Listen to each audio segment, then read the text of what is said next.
एक समय की बात है।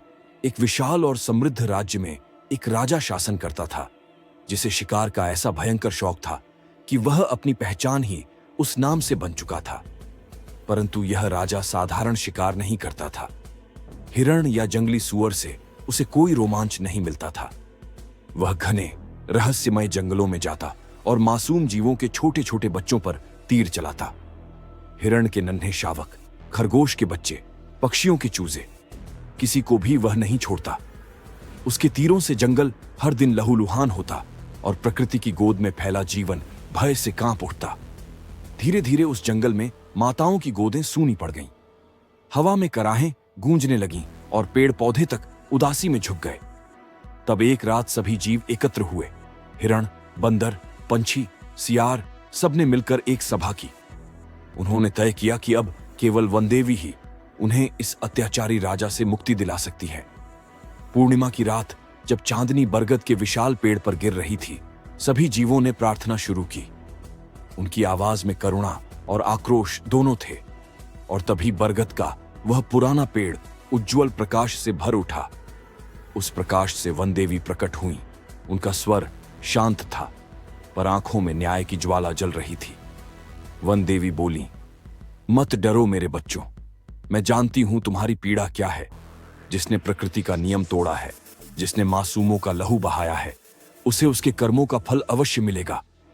यह सृष्टि का नियम है, जो बोओगे वही काटोगे। वनदेवी ने वचन दिया कि वह उस राजा को उसके पापों का दंड देंगी। कुछ दिनों बाद वही राजा फिर शिकार पर निकला और इस बार उसने एक नन्हे शेर के बच्चे की जान ले ली। उस रात महल में राजकुमार का जन्म हुआ। सारे राज्य में उत्सव मनाया गया, पर नियति ने पहले ही अपने खेल की पटकथा लिख दी थी। अगले दिन राजा ने एक ज्ञानी ऋषि को बुलाया। ऋषि ने बालक की कुंडली देखी और गहरी सांस लेकर बोले, महाराज, यह बालक भाग्यशाली है, पर इसकी कुंडली में एक भयंकर दोष है। आपने जंगल में एक शेर के बच्चे की हत्या की थी, और उसी पाप का फल यह है कि आपके पुत्र की मृत्यु भी एक शेर के हाथों ही होगी। इसे कोई नहीं रोक सकता, प्रकृति का आरण चुकाना ही पड़ता है। राजा भयभीत हो गया। उसने आदेश दिया कि राज्य के सारे शेर पकड़ लिए जाएं। उन्हें पिंजरों में कैद कर दिया गया। उसने महल को किलाबंद करवा दिया ताकि कोई जानवर पास न आ सके। राजकुमार बड़े होने लगे, पर कभी जंगल या शिकार का नाम भी नहीं सुन पाए। वर्ष बीतते गए। एक दिन राजकुमार ने अपने पिता से निवेदन किया कि वह महल से बाहर जाना चाहता है। बहुत मनाने के बाद राजा ने अनुमति दी, पर सैकड़ों सैनिकों की सुरक्षा में बाहर की दुनिया देखकर राजकुमार मंत्रमुग्ध हो गया। वहीं उसकी नजर एक सुंदर राजकुमारी पर पड़ी। पहली ही नजर में प्रेम हो गया और शीघ्र ही दोनों का विवाह संपन्न हुआ। कुछ समय बाद उनके घर एक पुत्र ने जन्म लिया। राज्य में फिर से उत्सव छा गया।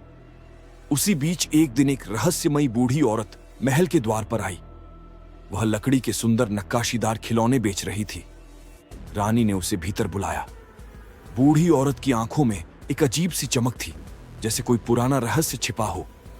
रानी ने कहा, मेरे बेटे के लिए कोई अच्छा खिलौना दिखाइए, वह बड़ा होकर शेर जैसा वीर बनेगा।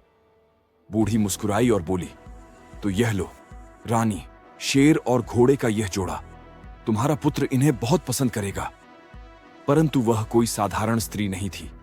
वह वही वनदेवी थी जो राजा के पापों की साक्षी बनी थी। यह लकड़ी का शेर खिलौना नहीं, बल्कि प्रतिशोध का प्रतीक था। उस शेर के बच्चे की आत्मा, जिसे राजा ने मारा था। रानी ने खिलौना ले लिया और वह नन्हा राजकुमार उसी से खेलता रहा। पर एक दिन खेलते खेलते वह शेर का खिलौना कमल कुंड में गिर गया। बच्चा रोने लगा, पर रानी ने कहा, चुप हो जाओ मेरे लाल, मैं तुम्हें इससे भी सुंदर खिलौना दूंगी। और उसे वहां से उठा ले गई। वक्त बीता। एक दिन राजा स्वयं उसी कुंड में स्नान करने गया। जैसे ही वह पानी में उतरा, लकड़ी के शेर का नुकीला टुकड़ा उसके पैर में धंस गया। कुछ ही दिनों में घाव सड़ने लगा। राज्य के सारे वैद्य असफल रहे। राजा पीड़ा में तड़पने लगा। रानी अपने पति की दशा देखकर उस रात अकेली वन की ओर निकल पड़ी। बरगद के नीचे पहुंचकर उसने वनदेवी को पुकारा, हे वन माता, यदि आप इस संसार की करुणा हैं, तो मेरे पति को बचाइए। मैं प्रतिज्ञा करती हूं कि अब हमारे राज्य में कोई भी जीव आहत नहीं होगा। वन देवी प्रकट हुई। उनका स्वर गंभीर था।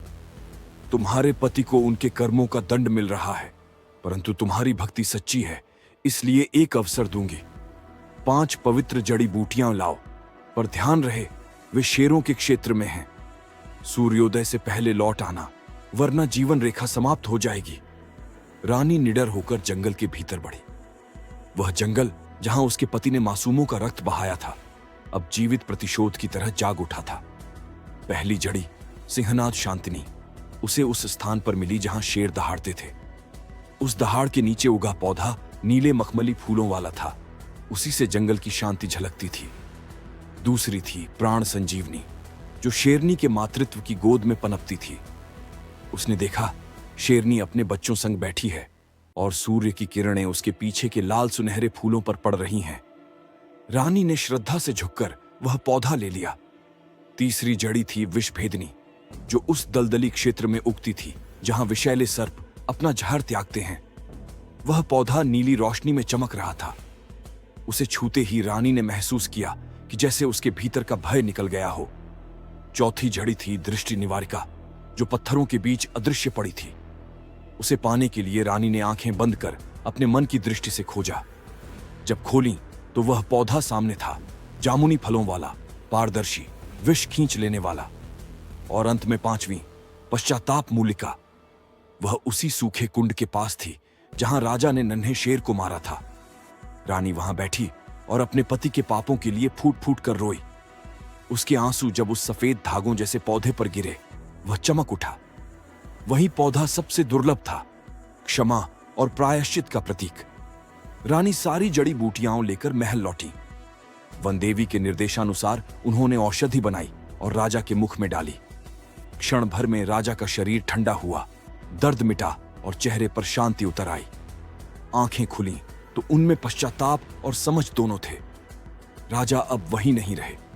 उन्होंने रानी की आंखों में झांका और कहा, मैंने जो किया उसका फल भोग लिया। अब मैं जीवन प्रकृति की सेवा में बिताऊंगा। उस दिन से राज्य में किसी जीव का शिकार नहीं हुआ। वन देवी की कृपा से जंगल फिर हरियाली में लिपट गया। बच्चों की हंसी और पक्षियों का कलरव लौट आया। और इस प्रकार एक पाप, एक आंसू और एक प्रेम ने सृष्टि का संतुलन फिर से स्थिर कर दिया। अगर आपको यह कहानी पसंद आई हो तो इसे लाइक करें और चैनल को सब्सक्राइब करना न भूलें।